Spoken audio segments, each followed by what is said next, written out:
आणि आता महत्त्वाच्या बातम्या आपण पाहूया। मी आता जास्त काम करू शकत नाही, नवीन पिढीला संधी द्यायला हवी। नागपूरच्या काटोलमधील एका कार्यक्रमात नितीन गडकरींचं मोठं वक्तव्य। तब्येत चांगली नसेल तर सत्ता काही कामाची नाही, गडकरींचं मोठं वक्तव्य। निवडणूक आयोग, राज्यपाल आणि विधानसभा अध्यक्षांनी संविधानासोबत बदमाशी केली, कायदेशीर सत्य हे उद्धव ठाकरेंच्या बाजूने, वकील असीम सरोदे यांची प्रतिक्रिया। मुंबई पालिकेमधील गटबाजीवर तोडगा काढण्यासाठी भाजपच्या हालचाली, अमित साटमांनी नगरसेवक आणि प्रमुख नेत्यांची बैठक बोलावली।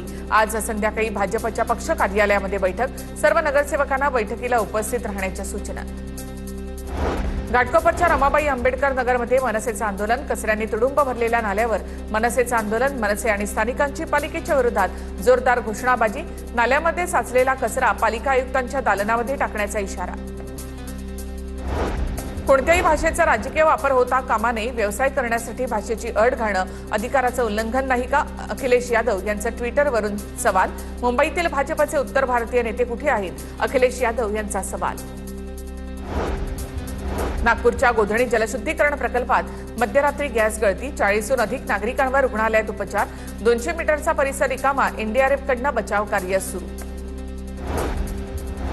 माझगावमध्ये गणपती आगमनाच्या वेळी 2 गटांमध्ये तणाव, पोलिसांकडनं गुन्हा दाखल। आगमन सोहळ्याच्या मिरवणुकीवर एका सोसायटीमधून अंडी फेकल्याचा आरोप। हिंदुत्ववादी सरकार असताना असे प्रकार सहन करणार नाही, नितेश राणेंची प्रतिक्रिया।